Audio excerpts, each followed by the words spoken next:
Howdy folks, Mig here from Grasshopper Adventure Series with the pre-ride video for Huffmaster. We are coming up to stage 2 of the 2026 Grasshopper Adventure Series Huffmaster.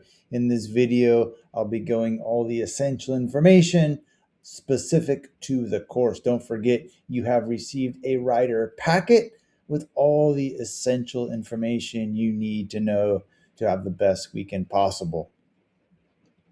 In the rider packet, you'll find the following things: the schedule, about Huffmaster, packet pickup, venue, parking, lodging, camping, etiquette, course overview, course markings, feed zone and bottle drops, bike wash, pass results, and more. First off, the event venue is in the booming metropolis of Maxwell, California, the town that I lived from age 3 to 7. My house was right over here on Bismarck. Anyways, this is where our venue is in Maxwell. Many of you will be coming up for the day from the Bay Area or staying in Williams. This year, it's slightly different. We will have registration and our start area right next to the venue, in the field next to the Maxwell Fire Department. The portas and parking will be at the high school. Finish line is in the same place.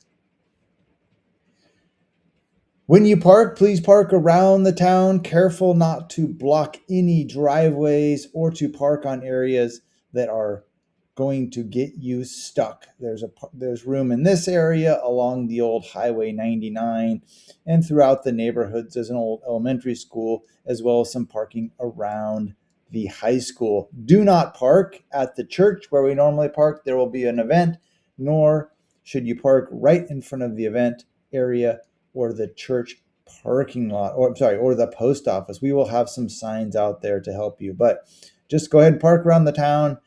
Please be discreet when you're changing. Be respectful of the neighbors and people of Maxwell, and use the porta potties.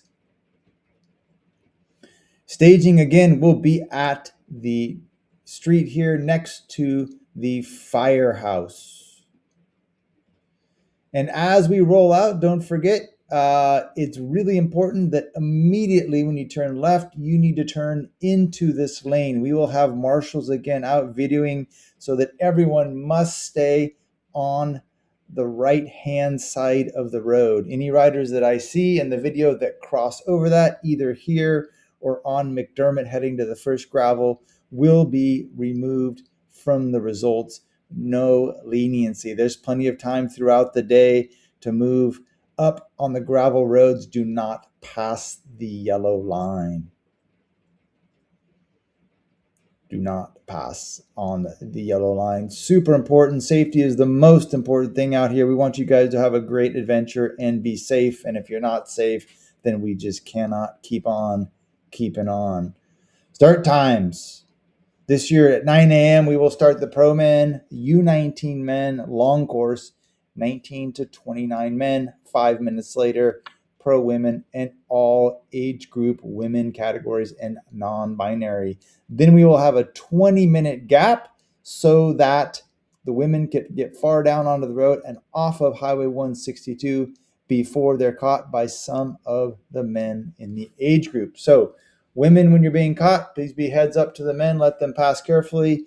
Men, as you're coming upon the women, if you catch them, because some of you will, some of you won't, please let them know you're coming and pass carefully.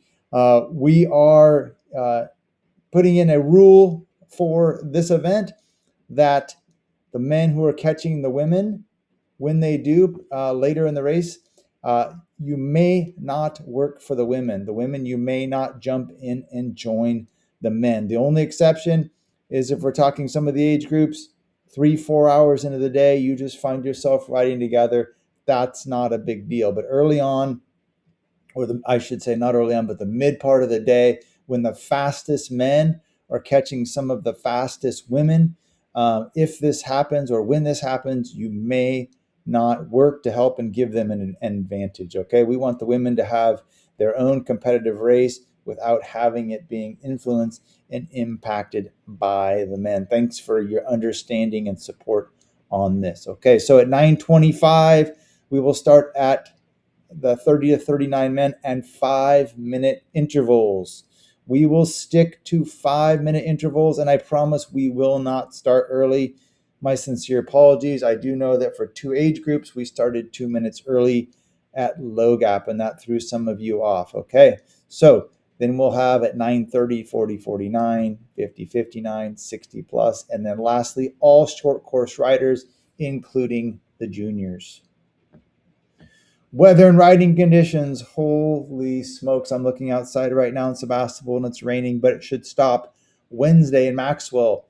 High of 67, 70, 74, and 71. Incredible. So things should dry out and be looking pretty good. There is a chance that Huffmaster is a little bit muddy, but we don't expect it to be too much of an issue. It should be a bit of a challenge, but not something that's going to end your day by just caking up your bike, we hope.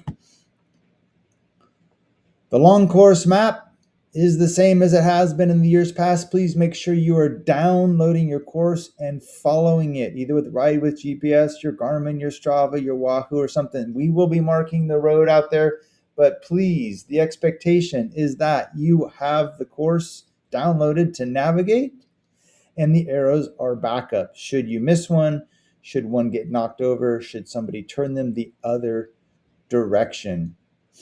And again, we'll have 2 feed zones for the long course as we did in the past, one at mile 45 near Stony Creek, and then one at Huffmaster and Leesville. You may leave a bottle with the folks or Tamara at Mike's Bikes for feed zone 1 long course, and with Peter Lucas at Marin Service Course, feed zone 2 long course. Huffmaster Mini will have 2 stops for you. There will not be a bottle drop for you on the first one, and this year will be just before Rail Canyon on the left-hand side, where we'll have some hydration and food for you guys. And then if you do want to leave a bottle short course, folks, you can leave it also with Peter Lucas at Marin Service Course. It will be at the same spot as the long course, Leesville at Huffmaster grade. The conditions early on are fantastic. There was some big flooding early in the year, but the county went back and scraped and added gravel. We do not expect this to change. It wasn't last week, but you never know with this last storm. But overall, things are looking really good out there. After you head through the flats from Maxwell heading north towards Willows, you will get onto Highway 162. We will have a CHP to help coordinate. This is a really important section, these few miles. You must stop at this stop sign, look right, look left before you proceed on 162. And riders must ride as tight as possible. Do not echelon onto 162. Okay, so ride either single file or ride in pairs. Keep it tight. Look for vehicles. There is a racetrack out there, and there is quite a bit of traffic on this highway. And then I forget the distance, 5-7 miles down the road, you turn left off of Highway 162 onto Road 303. So be careful looking behind you and ahead of you. Again, we should have the CHP out there helping to monitor conditions, but they are not stopping traffic. It is an open road. It is the rules of the road, meaning you are a vehicle on the road. Turn left safely, and then from there, the day is about as chill as it gets for a bike race and an adventure. When you're out there, please listen to the marshals out there. Their job is to make sure you guys have a great day and are kept safe. So if they see something going on that's unsafe, they will let me know. But I really don't want to deal with that. They're mostly just to be out there, be the eyes and ears. If you see somebody in danger, someone's had an accident or a mechanical that needs help, please let them know. They can relay the message to our EMTs, EMSs out there, who you will also see out on course should you need them. Thanks to Castelli for dressing these folks so nicely, and thanks to the Velomed crew for lending a hand. Road conditions, this is the beginning of the first gravel dirt climb. We expect to see lots of flowering trees. I forget what kind of plum tree this is, and then also the almond trees in the valley. The snow-capped mountains of Mendocino National Forest to the west will be a treat to your eyes as you summit the first climb and plummet down the backside. Be very cautious on this descent. Remember, these are open roads. There are motors, cyclists, jeeps, other folks out there using these roads, and it's likely to be some ruts in there and some loose corners. Caution signs. It's still me out there. I haven't found anyone to take this job yet. So if there's a caution sign out there, I put it. I mean it. I'm not going to litter them and sprinkle them all over the place. They will always precede something, either a rut or a loose corner, who knows what. Okay, but don't forget also on Rail Canyon, the last two times I've been out there, there have been cows on the road and they did not want to move. So watch for cows, watch for ground squirrels. There was a section where I had no less than 20 or 30 suicide kamikaze ground squirrels. So if you're up there near the front of the group, especially on Huffmaster, it is like whack-a-mole. But let's make sure that you don't end up on the ground. Oh my God, look at this gravel roads. Maybe the best gravel roads in NorCal. Is this the best gravel course around? Perhaps. I know it's one of our favorite and it's very distinct from anything else that we do, especially on the coastal area. This is on Rail Canyon and on heading towards the feed zone. Speaking of feed zones, when you get here, okay, utmost importance. I know many of you guys are doing this as a race, and I'll speak to you. If you're doing it just to ride and to finish, you will casually roll into this, follow the orange arrows, set your bike down out of the way, fill up with scratch, get some gels, get some food, whatever you need to do before proceeding. Those of you who have left a bottle or a hydration pack, you will also follow the orange arrows where they will be set out for you to pick up. If you're racing and you stop to fill, you'll set your bike down and you'll fill up and you head out.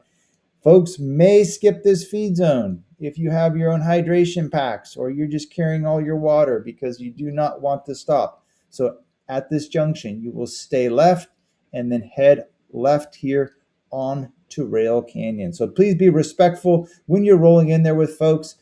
Communicate. Let people know if you're pulling over or if you're not. Okay? So let people in your group know what's going to be happening. From this point on, you guys still have 45 miles to ride and compete with each other. So keep it safe and let's aspire to look after each other out there in the best way possible as we rip each other's legs off. Just kidding. But anyways, in all seriousness, communicate going into this and exit safely.